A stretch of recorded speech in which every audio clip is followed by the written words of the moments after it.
Jimmy? Yes. Do you think Keith Olbermann likes using the word assiduous? I don't think he likes that word. Huh? I think he loves it. The catchphrase. There was a bullet wound, and there was assiduous around it, Sam. How could there be assiduous around it? Sharp and caustic? Yes. That's right. I think the knife was assiduous. It was cut with an assiduous blade. Oh, what did that result in? Murder. You almost forgot. You almost forgot his catchphrase. I know, that's his big Jim C. You catchphrase. almost forgot your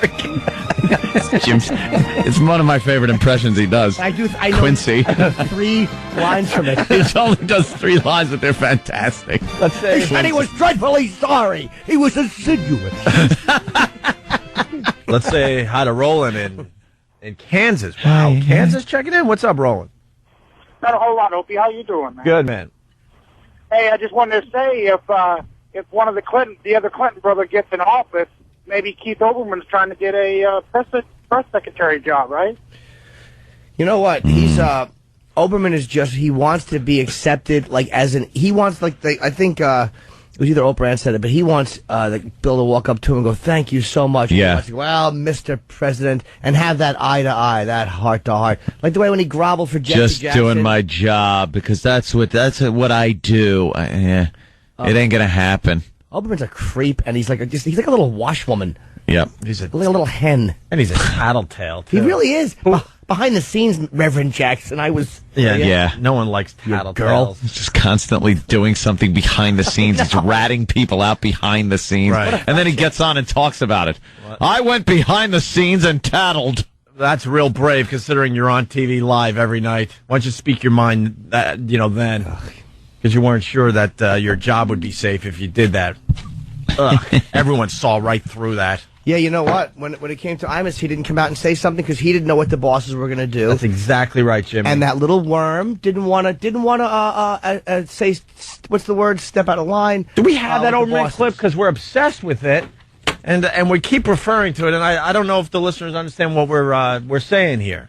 But when the whole Imus thing was going on, Yeah. this guy was behind closed doors with the big boss over at MSNBC. Being very vocal that this man needed to be fired. Yeah.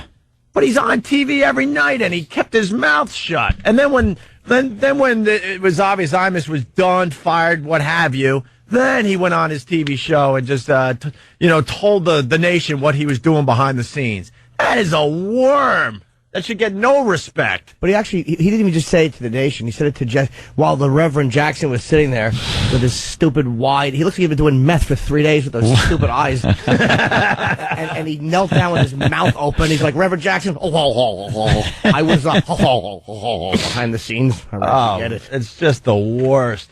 All right. Can't find the clip, A-Rock? It's coming, actually, or are you just saying that? Because, there's a lot here. E-Rock's been kind of getting beaten up a lot lately. Oh, it's been thrown under the bus. Exactly. Just like his pal yesterday. I was just doing an Eric impression. Laying there, not moving, with his chubby little face on the cement, with a bus on top of him. I think something's going on, like the universe or something in E-Rock, because we beat the crap out of him, and then he goes about his regular life, and people are dying around him. Well, his regular life is striking people dead. Yeah, the angel of death. Yes. He's Damien. That's who he is. Okay. He's Damien from The Omen. Like, he walks around upset and crows peck people's eyes out. I know we're running late here, but this is worth... For you, E-Rock. It's all for you. Big buffet. Yeah. Guy throws a ring ding out the window and hangs it. This is worth replaying because we refer to it all the time, okay? When the whole Imus thing went down, this is why I completely hate Keith Olbermann. There was a time I actually did like him. I thought he did a great job on ESPN.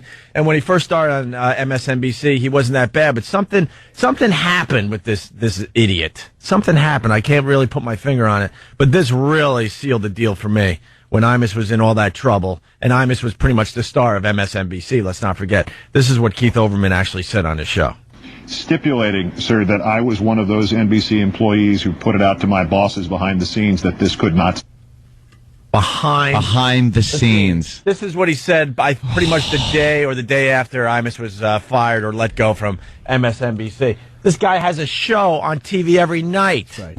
Why didn't you say it then? Because you weren't sure if the bosses would be on your side with this whole commentary. And he was talking to Jesse Jackson, or as I call him, old South Park eyes.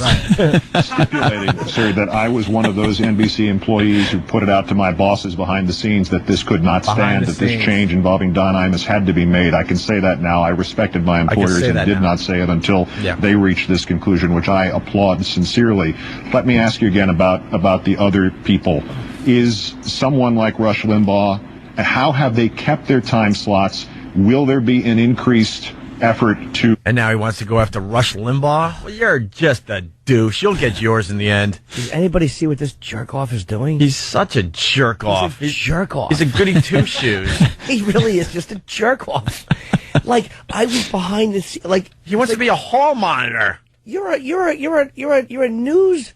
You're like, I don't know if he's a news anchor, but whatever you do. Whatever it is, he does, yeah. You sat behind because you didn't want to go against your bosses? That's the integrity you bring to your work, you coward? And you want respect from your viewers?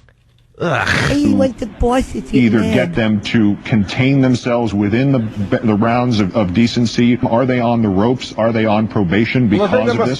There must be a renewed sensitivity and a broader public outcry. After all, this is the time about women, and that's why I'm glad Kim Gannon now stood up, because it's about mass misogynism. It's about well said. Mass misogynism. And it's about this guy is a blithering idiot. He was going to run for president in 84. With the airwaves, and those who are sponsors have some responsibility for what they're financing, what they're allowed to be conveyed across the airwaves. I have no idea what he's saying. No one does. No one ever knows what he's saying, yet he's revered. Just stop with the Jesse Jackson Google eyes. All right, we got to take a break.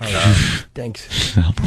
Just stinks. Stupid He's Oberman. Awful. Stupid Puppet face. Oberman. Stupid Oberman. Opie and Anthony. Go.